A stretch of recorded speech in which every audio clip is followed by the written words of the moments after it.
வணக்கம் ஆரிவியஸ் தமிழ். இன்றைக்கி நம்ம வீடியோவில் என்ன பார்க்க போகிறோம் அப்படின்னா சிக்ஸாக் ஸ்டிச் தான் பார்க்க போகிறோம். சிக்ஸாக் ஸ்டிச் அப்படின்னா என்ன அப்படின்னா சிக்ஸாக் நீங்கள் பார்த்துருப்பீங்க இல்லையா? ஸோ இந்த மாதிரி தான் இருக்கும். ஸோ இதை எப்படி ஆரியில் ஒர்க் பண்ண போகிறோம் அப்படின்றத பார்க்க போகிறோம். இதுக்கு ஃபஸ்ட்டு ஒரு லைன் வரைஞ்சிக்கலாம். இது ரொம்ப சிம்பிளான ஒரு ஸ்டிச் தான், ஓகேங்களா? ஒரு லைன் வரைஞ்சிட்டேன். சில்க் த்ரெட் எடுத்துருக்கேன். இன்றைக்கி நான் உங்களுக்கு சில்க் த்ரெட்டில் ஒர்க் பண்ணி காட்டுறேன். நீங்கள் ஜரிலையும் ஒர்க் பண்ணணும் எனக்கு, ஓகேங்களா?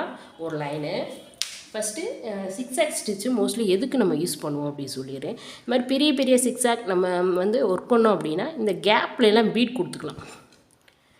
இந்த மாதிரி ஒர்க் பண்ணுறோம், பெரிய பெரிய சிக்ஸாக் போடுறோம் அப்படின்னா, ஒரு ப்ளவுஸோட நெக் டிசைனில் போடுறோம் அப்படின்னா இந்த இடத்துலலாம் நம்ம பீட் கொடுத்துக்கலாம். பீட் கொடுத்தோம் அப்படின்னா பார்க்குறதுக்கு ரொம்ப அழகாக இருக்கும். ஸோ இந்த ஸ்டிச் இன்றைக்கி நம்ம போட போகிறதில்ல இவ்வளோ பெருசாக, குட்டி குட்டியாக போட போகிறோம். அதாவது இப்படி இருக்குது அப்படின்னா குட்டி குட்டியாக இருக்கும். இது எதுக்காக நம்ம ஒர்க் பண்ணுறோம் அப்படின்னா இதை டீட்டெயிலாக அட்வான்ஸ் கிளாஸில் பார்க்கலாம். அதுக்குரிய பேஸ் கிளாஸ் தான் இது, ஓகேங்களா? அதுக்குரிய பேஸ் தான் இது. ஃபஸ்ட்டு செயின் போட்டுக்கலாம். நார்மலாக நீங்கள் எப்போயும் செயின் போடுவீங்களா அதே மாதிரி ஒரு லைன் ஃபுல்லாக செயின் போட்டுக்கலாம். குட்டி குட்டியாக செயின் போட்டுக்கோங்க.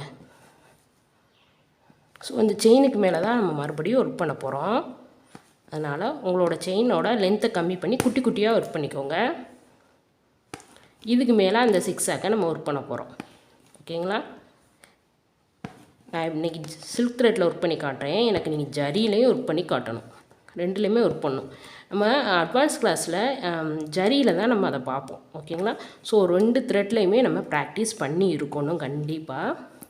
கட் ஒர்க் அப்படின்னு சொல்லுவாங்களே அட்வான்ஸ் கிளாஸில். ஸோ அதில் மோஸ்ட்லி நம்ம யூஸ் பண்ணுறது இந்த சிக்ஸாக் ஸ்டிச் தான், ஓகேங்களா? ஸோ அதுக்கான பேஸ் கிளாஸ் தான் இது. நீங்கள் இப்போயே அதை ப்ராக்டிஸ் பண்ணிட்டீங்க, பேசிக்லேயே பண்ணிட்டீங்க அப்படின்னா அட்வான்ஸ் கிளாஸ் உங்களுக்கு ரொம்ப ஈஸியாக இருக்கும். ஸோ அந்த டயத்தில் நம்ம கட் ஒர்க் பண்ணும்போது இந்த சிக்ஸாக் எனக்கு தெரியல அப்படின்னு நீங்கள் சொல்லக்கூடாது. அதுக்காகத்தான் நம்ம பேசிக்லேயே ஒர்க் பண்ணுறோம். ஸோ இதுக்கு நாட் போட்டுக்கிறேன். இப்போது நாட் போட்டு ஃபினிஷ் பண்ணிட்டேன். இந்த சிக்ஸாக்கை எப்படி ஒர்க் பண்ணுறது அப்படின்றத இப்போ பார்த்துடலாம். கொஞ்சம் குட்டி குட்டியாக போடணும், கொஞ்சம் டிஃபிகல்ட்டு தான். பட்டு ப்ராக்டிஸ் பண்ணிட்டீங்க அப்படின்னா ரொம்ப ஈஸியாக இருக்கும். ஸோ இதுக்கு மேலே இப்படி குட்டி குட்டியாக சிக்ஸாக் கொடுக்க போகிறோம். ஃபஸ்ட்டு இந்த சைட்லேருந்து எடுத்துக்கிறேன். கவனமாக பாருங்கள், ரொம்ப குட்டி குட்டியாக இருக்கணும். ஸோ சில்க் த்ரெட்டில் எனக்கு ஒர்க் பண்ணி காட்டும் போதும் குட்டியாக தான் இருக்கணும், ஜரியில் ஒர்க் பண்ணும்போதும் எனக்கு குட்டியாக தான் இருக்கணும். ஃபஸ்ட்டு ஒரு லைன் எடுத்துக்கலாம். அதாவது குட்டி அங்கே பாருங்கள். அடுத்து அந்த செயினுக்கு மேலேயே நான் போட்டிருக்கிறது உங்களுக்கு தெரியுதா என்னன்னு தெரியல. ஸோ அந்த அளவுக்கு குட்டி குட்டியாக இருக்கணும், நெருக்கமாக இருக்கணும். ஸோ இந்த மாதிரி நான் போடுறதே கொஞ்சம் பெருசாக போடுறேன். ஏன் அப்படின்னா வீடியோவில் தெரியணும் அப்படின்றக்காக. ஆனால் இன்னுமே அதை குட்டி குட்டியாக போடணும். இந்த மாதிரி நம்ம கட் ஒர்க் பண்ணும்போது இந்த டைப் தான் நம்ம ஃபாலோ பண்ணுவோம். அவ்வளோதான். ஆரியை பொறுத்தளவுக்கு எந்த ஒரு ஸ்டிச்சுமே கஷ்டம் கிடையாது. அப்படி கஷ்டமாக இருக்குது அப்படின்னா நம்ம ப்ராக்டிஸ் பண்ணிட்டோம் அப்படின்னா அது ரொம்ப ஈஸியாக வந்துடும். ஸோ ஆரியை பொறுத்தளவுக்கு ப்ராக்டிஸ் குட்டி குட்டியாக அப்படி அந்த செயினுக்கு மேலேயே வரணும் அந்த ஸ்டிச்சு.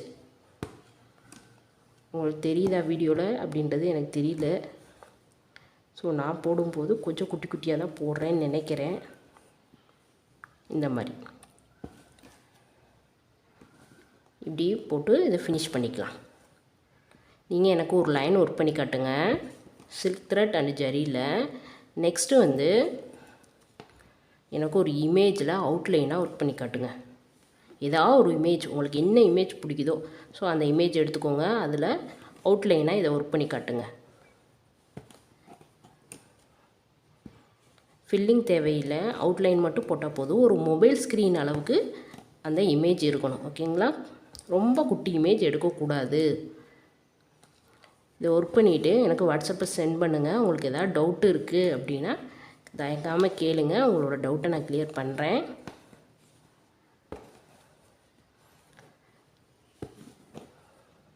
ஸோ இப்போ ஆல்மோஸ்ட் ஃபினிஷ் பண்ண போகிறேன். ஃபினிஷ் பண்ணிகிட்டே பாருங்கள் எவ்வளோ குட்டி குட்டியாக இருக்குன்னு. நான் கொஞ்சம் பெருசாக தான் போட்டிருக்கேன் அப்படின்னு நினைக்கிறேன். இதை விட கொஞ்சம் குட்டி குட்டியாக உங்களால் போட முடிஞ்சது அப்படின்னா எனக்கு ஒர்க் பண்ணி காட்டுங்க. ஏதாவது டவுட் அப்படின்னா வாட்ஸ்அப்பில் கேளுங்க. நெக்ஸ்ட் கிளாஸில் பார்க்கலாம். தேங்க்யூ.